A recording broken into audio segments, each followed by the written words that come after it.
Korupcija u zdravstvu prešla je kritičnu crtu. To je izjavio početkom juna, dakle pre nekoliko mjeseci, Ljubiša Milanović, specijalni savjetnik ministra zdravlja sa specijalnim zadatkom da se bori protiv korupcije i ovog jutra je gost jutarnjeg programa. Dobro jutro, dobrodošli. Dakle, od juna do decembra i gde smo sada sa korupcijom i sa kritičnom crtom? Pa nigde. Nigde? Nismo se pomakli, ni malo. A zašto nismo? Samo zato što institucije koje treba da se bave tom problematikom bave se teorijom. Šta je korupcija, kako je korupcija nastala, a ne vidim plodove rada. Znači, korupciju treba sprečiti, o korupciji ne treba pričati. Dakle, koje su institucije? Jer i kada je došao na mesto ministra, ministar Stanković je rekao da mu je to jedan od prioriteta da suzbi korupciju i rekao je da ministarstvo ne može samo, tražio je pomoć. Koje su to institucije bez kojih vi ne možete da radite? Pa mi ne možemo da radimo, zna se, prvo ne možemo da radimo bez MUP-a i ne možemo da radimo bez tužilaštva. Ajde da ostavimo po strani ove agencije za borbu protiv korupcije i ajde nju da ostavimo po strani, ali znači ove dve institucije su na prvom mestu. Ali evo, krajem septembra ministar je rekao da je nekih 8 istraga u toku bilo u tom trenutku, da nije želeo da govori koje istrage oko korupcije, u kojim institucijama, ali da će reći šta se s tim dešava. Pa evo ja ću vam dati sad jedan banalan primer. Znači ja sam pre 2,5 meseca otišao u gradski SUP sa jednim predmetom kompletiranim, znači ne samo što nije napisana krivična prijava, znači sa svim dokazima. Otišao sam kod nadležnog načelnika, doneo predmet, dragi gospodin je svo vreme gledao crtani film, možda ste vi puštali neki dobar crtani film u to vreme. I onda, kad Paja Patak tamo nije radio to što treba da radi, onda bi je usput me pitao o čemu se radi, ali mu je prioritet bio crtani film. I kad se završio crtani film? Pa nažalost nije se završio crtani film, on je rekao da li ja... Nikad se nije završio crtani film? Pa do danas nije, ja ne znam. Možda je i CD neki, ne znam, koji se vrti non stop. On je pitao da li tu postoje svi podaci, ja sam rekao da postoje, pa kaže onda napišite vi krivičnu prijavu. Pa kažem dobro, hvala gospodine, doviđenja, uzmem i odem. Znači to mi je jedan ovako flagrantan primer šta se radi i kako se radi. Znači to mi je deo odgovora na ovo. Drugi deo odgovora vam je vakcine. Znači javna je tajna da je gospodin Radosavljević, specijalni tužilac, vratio krivičnu prijavu, znači da se koriguje, da se izbaci 8 imena sa toga i da vi sad u zatvoru imate samo 3 osobe, a ostali, znači ja ne znam dokle ide ta bahatost, dokle ide ta samovolja, dokle ide ta selektivna pravda. Imate ministarku pravde koja je decidno rekla ne, on nije kriv. I o čemu mi pričamo danas? Vi hoćete da kažete da ste potpuno nemoćni, dovedeni ste sa specijalnim zadatkom i da ste sami na kraju u tom poslu, dakle da ste potpuno nemoćni pred institucijom. Pa ja nisam nemoćan, znate šta? A šta možete da uradite? Ja nisam nemoćan, nije ni moj ministar nemoćan. Najveća stvar koju je on uradio, to je da nije otvorio ni jednu aferu. To je čudno, vi znate, kogod dođe na vlast, njega prati nešto. Znači, nije napravio aferu. Naravno, znači, po meni je to najveći uspeh ove garniture koju je ministar doveo, a sve drugo je, znači, nismo mi pogođeni, pogođena je država i pogođeni su građani. Znači, ja sam samo pogođen profesionalno što ne možemo da realizujemo. Znači, ja sada u ovo vreme bi trebao da budem ili u tužilaštvu ili u policiji i da pričam o ovome, a ne da pričam s vama. Ali kako vi to objašnjavate, s obzirom da, evo, mi smo do pre nekoliko dana mislili da je Kosovo taj razlog zašto nismo dobili status kandidata, a u stvari neko nam nije rekao da mi bez zdravstva i bez rešenja korupcije u zdravstvu ne možemo nikada da uđemo u Evropsku uniju. Pa mi imamo stalno nekog. Hoćemo da kažemo jednom ko je taj neko i šta je to nešto i zašto nismo ušli tamo gde smo trebali da uđemo. Hoćemo da kažemo to sada ovde. Pa evo vi recite ko je taj neko u zdravstvu. Ne u zdravstvu, pa nije to zdravstvo. Zdravstvo, pazite, 20 godina imate problem u zdravstvu, možda i više. I vi sada očekujete da mi za 5 meseci, 6 meseci rešimo. Ne, mi smo sagledali sve aspekte, sve probleme.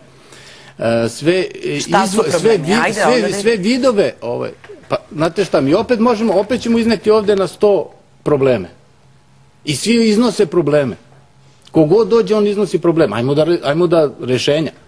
Ali znate šta, ti problemi o kojima vi budete govorili, o kojima vi govorite, to nisu problemi nekih stručnjaka. Vi ste pozvani da tu situaciju rešite. Kažete da ne možete sami, onda izvolite, recite šta je problem. Sad ću vam reći, pa prvi problem je to što moj ministar je zbog mog dolaska i mog naimenovanja imao strahovito puno problema i strahovito puno pritisaka. Koje vrste? Koje vrste? Pa svakakve vrste, znači i političke i bilo kako. Zašto? Šta su očekivali? Da će dovesti časnu sestru koja će da ide sa kandilom i ujutru kad dođu lopovi na posao, ona još da ih osvešta. Ne znam, ne razumem. Znači bio im je problem zašto je došao neko ko zna svoj posao. Da. Pa su onda, naravno... Vi ste iz Poskoka došli da kažem gledalcima da biste se... Naravno, da li sam ja ovakav ili onakav, znači treba da dođe neko ko zna posao. Dalje problem? Dalje problem je struktura, generalno politička struktura.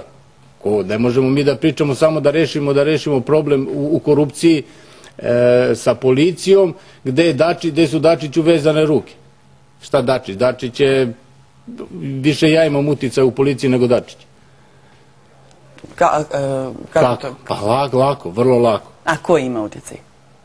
Ko ima uticaj?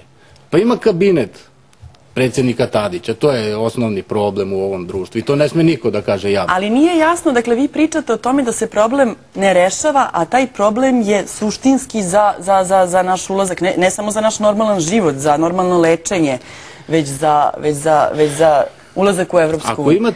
Ako imate sistemsku korupciju, znači mi ne govorimo ovde o pojedinačnoj korupciji, da li je lekar uzeo 100 ili 200 eura. Mi pričamo o sistemskoj korupciji. Sistemsku korupciju može da reši sistem. Ali ne može da ga reši sistem ako je postavljen tako da istu tu korupciju štiti. Znači vi morate da potpuno jednu garnituru, znači počev od ministra pravde, specijalnog tužioca, direktora BIA, direktora policije, to je struktura koja treba da se bavi tim problemom. Gde su ti rezultati? Dajte mi jedan rezultat. Oni već non-stop pričaju o tome kako korupcija donose neke zakone, donose akcione planove, sve to u redu. Ali gde su rezultati? Dajte mi rezultate. Da li je to vaš odgovor onda Granskom sindikatu zdravstva koji je pre nekoliko dana rekao da postoji korupcija u zdravstvu, ali da je najveća na tenderima, tu gde su? Vi kažete da, u pravu ste. I ne možemo to da rešimo. Pa znate kako možemo da rešimo? Možemo da rešimo kada bi policija, znači kada bi Dačić imao odrešene ruke, da napravi jednu specijalnu jedinicu koja će se baviti problemom u zdravstvu. I koja bi došla i ušla u zdravstvo i narednih 6 meseci pretresla osnovne probleme koji se javljaju. Znači imamo tendere, evo sad imamo ovaj problem koji je po meni mnogo veći od tendera, a to je ispitivanje ovih lekova na ljudima. Gde se opet uzima novac. Na koje tačno lekove? Sad ja vas molim da sve što kažete da objasnite gledalci. Pa to su takozvana klinička ispitivanja. Ja razumem klinička ispitivanja, ali klinička ispitivanja se vode na živim ljudima. Gde vi posle 2 godine ispitivanja opet nemate rezultate. A što je najgore, neko za svo to vreme uzima novac. A ko je to odobrio? Ko je to odobrio? Pa čim odobri, znači postoje ustanove koje odobravaju i to ispitivanje. Ali u redu da ne idemo da li je to dobro ili nije dobro. Zašto? Ako se već ispituje zašto se uzima novac, to je ono što je osnovni problem. Dakle, vi tačno znate ono što mi ne znamo. Gde ide novac, koliko novca, koji ljudi su u igri. Vi to znate. Tako je. I nažalost znam. Koje institucije, koji doktori. Sve znate. Nažalost sve znam. I ništa ne možete s time da učinite. Pa mogu samo da pričam sa vama, da kažem umesto da što me zovete vi, mene sad u ovo vreme treba da zove specijalni tužilac, treba da me zove neko iz UBPOK-a ili SBPOK-a, kako li se već sada zove, nije ni bitno, i da naredni 6 meseci, odnosno protekli 6 meseci svako jutro pričamo o tome, odnosno da pričamo, da im ukazujemo gde i kako treba raditi.